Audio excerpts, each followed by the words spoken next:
Welcome to మన TV news. Kadapa press club లో Congress party రాష్ట్ర ప్రధాన కార్యదర్శి పఠాన్ మహమ్మద్ అలీ ఖాన్ బీజేపీ ప్రభుత్వంపై తీవ్ర విమర్శలు చేశారు. ప్రధాని నరేంద్ర మోదీ పాలనలో దేశం ఆర్థిక విధ్వంసం వైపు వెళ్తోందని ఆయన ఆరోపించారు. యూపీఏ హయాంలో ఉన్న అప్పులతో పోలిస్తే ప్రస్తుత కేంద్ర ప్రభుత్వంలో దేశ అప్పులు భారీగా పెరిగాయని అన్నారు. జీఎస్టీతో వ్యాపార రంగం దెబ్బతిందని, రూపాయి విలువ పడిపోయిందని విమర్శించారు. నిరుద్యోగం పెరుగుతున్నా ప్రజలకు ఉపాధి కల్పించడంలో కేంద్ర ప్రభుత్వం విఫలమైందని ఆరోపించారు.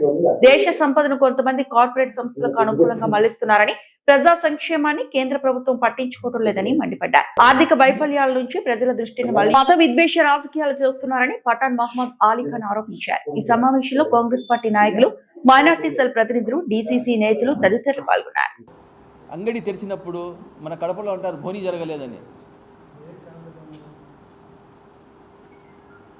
అంగడి తెరిచి వైవి స్ట్రీట్లో అంగడి బంద్ చేసిన దాకా ఏం వ్యాపారం జరగలేదు, ఒక రూపాయి సంపాదించలేదంటే 1000 రూపాయలు ఖర్చు అవుతుందని. అలాంటి పరిస్థితుల్లో ఎంతోమంది చాలా ఇబ్బందికి గురి అవుతున్నారు ఆర్థికంగా వ్యాపారస్తులు. అందుకోసం ఈ ప్రభుత్వాలు వ్యాపారస్తులు ఏం పరిస్థితులు ఉండారు, మన ఆర్థిక వ్యవస్థ ఎలా ఉంది అనేది ఆలోచన కాకుండా వీళ్ళు ఇష్టం వచ్చినట్టు రాజకీయం చేసి, వీళ్ళు ఇష్టం వచ్చినట్టు గవర్నమెంట్ నడిపి, ఆలోచన లేకుండా, ఒక దూరపు ఆలోచన రాకుండా వీళ్ళు ఇష్టం వచ్చినట్టు ఇది చేస్తున్నారు. వీళ్ళు ఆర్థికంగా ఫైనాన్స్ పైన, మన కరెన్సీ పైన ఎందుకు దిగజారింది, ఏం కథ అనేది కూడా ఆలోచించకుండా ఇలా చేస్తే ఇంకా మేము చాలా దయాన స్థితిలో పోతాము.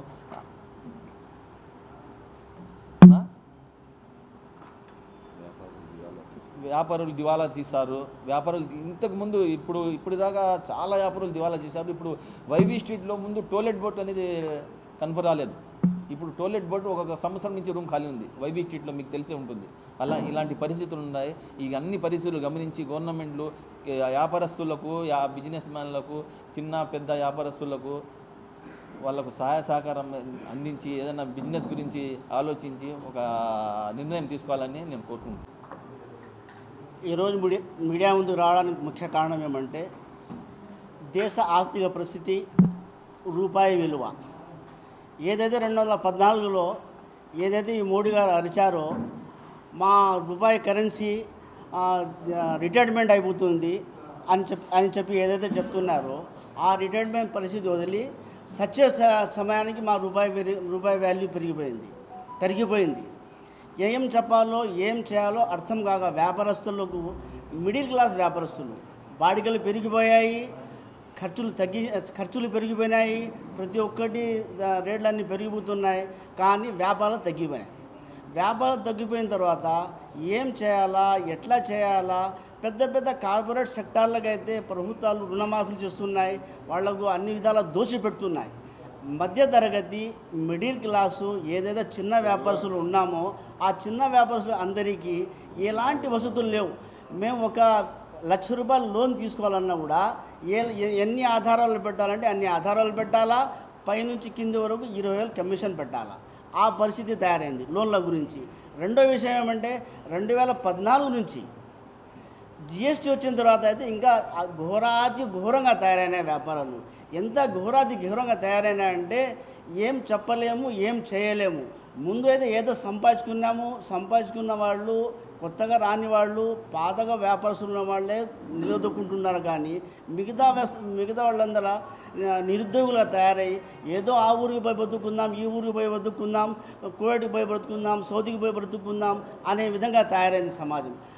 మీరు పెద్ద పెద్ద కార్పొరేట్ సెక్టార్లకు ఏదైతే రుణమాఫీ చేస్తున్నారో, మధ్యతరగతి వ్యాపారస్తులకు బాడిగలు తగ్గించి ప్రజల్లో ఏదైతే లోకల్ కరెన్సీ తిరగడం లేదో, వ్యాపారాలు తగ్గిపోయినాయో, దాంట్లో గురించి ఏదైనా అవగాహనగా వ్యాపారస్తులు కూర్చోబెట్టి ఏదైనా సలహాలు చేసి అందరి ఆర్థిక పరంగా కానీ, బ్యాంకుల పరంగా కానీ, రుణాల పరంగా కానీ మద్దతు ఇస్తే చాలా బాగుంటుందని నేను ప్రభుత్వాన్ని కోరుకుంటున్నాను. భారతదేశం ఆర్థిక సంక్షోభంలో పూర్తిగా కూరుకుపోయింది. దేశవ్యాప్తంగా ఆర్థిక వనరులన్నీ తరిగిపోయాయి. దేశ సంపదను కార్పొరేట్ కంపెనీలకు తమకు ఇష్టం వచ్చిన వారికి, బంధుగణాలకు, ఇతరులకు దోచిపెట్టడంలో ప్రధాని నరేంద్ర మోడీ ప్రభుత్వం పూర్తి స్థాయిలో హద్దులు దాటింది. పర్యవసానంగా దేశం ఆర్థిక విధ్వంసంలో కొనసాగుతుంది. ప్రధాని నరేంద్ర మోడీ 2014 సంవత్సరంలో భారీ మెజార్టీతో గెలుపొంది కేంద్రంలో ప్రభుత్వం ఏర్పాటు చేసిన తర్వాత ప్రజలందరూ ఏదో మంచి చేస్తాడు అని భావించారు. తిరిగి 2019 సంవత్సరంలో కూడా ఇదే నరేంద్ర మోడీ సారథ్యంలోని భారతీయ జనతా పార్టీ ప్రభుత్వం రెండో పర్యాయం గెలిచింది. తరువాత 2024లో ఎన్డీఏ కూటమి ప్రభుత్వం అధికారం చేపట్టింది. ఈ 3 పర్యాయాల 12 సంవత్సరాలు పూర్తయి 13వ సంవత్సరంలో అడుగిడిన తర్వాత ముందు 2014వ సంవత్సరం నుండి అధికారం చేపట్టిన నాటి నుండి ఈ రోజు వరకు కూడా అటు భారతీయ జనతా పార్టీ ప్రభుత్వం కేంద్రంలో 2 పర్యాయాలు కానీ 2024లో వచ్చిన ఎన్డీఏ ప్రభుత్వం కానీ పూర్తి స్థాయిలో దేశ సంపదను కొల్లగొడుతోంది. ఏ విధంగా అయితే బ్రిటిష్ వాళ్ళు, తెల్లదొరలు దేశాన్ని దోపిడీ చేశారో అంతకంటే హీనంగా ప్రధాని నరేంద్ర మోడీ సారథ్యంలోని భారతీయ జనతా పార్టీ అప్పటి ప్రభుత్వం కానీ ప్రస్తుత ఎన్డీఏ ప్రభుత్వం కానీ దేశాన్ని కొల్లగొడుతున్నారు. దేశ సంపదను కూడా ఆవిరి చేస్తున్నారు. ఈ విధంగా ప్రధాని నరేంద్ర మోడీ ప్రభుత్వం ఆర్థిక మహావిధ్వంసాన్ని సృష్టిస్తోంది. పర్యవసానంగా సామాన్య మానవుడి బతుకు దుర్భరమైంది. సగటు భారతీయుడు జీవన వ్యయం కూడా అత్యంత దారుణంగా దిగజారింది. మధ్యతరగతి ప్రజలు పేదలుగా మారుతున్నారు. అంతేకాకుండా కాంగ్రెస్ పార్టీ ప్రభుత్వ హయాంలో, అంటే కేంద్రంలో యూపీఏ ప్రభుత్వ హయాంలో దేశంలో 48 లక్షల కోట్లు అప్పు ఉండేది. ప్రధాని నరేంద్ర మోడీ సారథ్యంలో భారతీయ జనతా పార్టీ ప్రభుత్వం కానీ ఎన్డీఏ ప్రభుత్వం కానీ వచ్చిన తర్వాత ప్రస్తుతం భారతదేశంపై 218 లక్షల కోట్లు అప్పుల భారం ఉంది. అంటే యూపీఏ ప్రభుత్వం, మన్మోహన్ సింగ్ సారథ్యంలో నడిచిన యూపీఏ ప్రభుత్వం నాటి అప్పులు 3 రెట్లు పెంచాడు. 3 రెట్లు పెంచి 218 లక్షల కోట్ల రూపాయలు అప్పులు తీసుకొచ్చిన తర్వాత దేశాన్ని అభివృద్ధి పథంలో నడిపించాడా అంటే ఆ తెచ్చిన అప్పు ఏం చేశాడో కూడా ఇంతవరకు లెక్క తేలలేదు.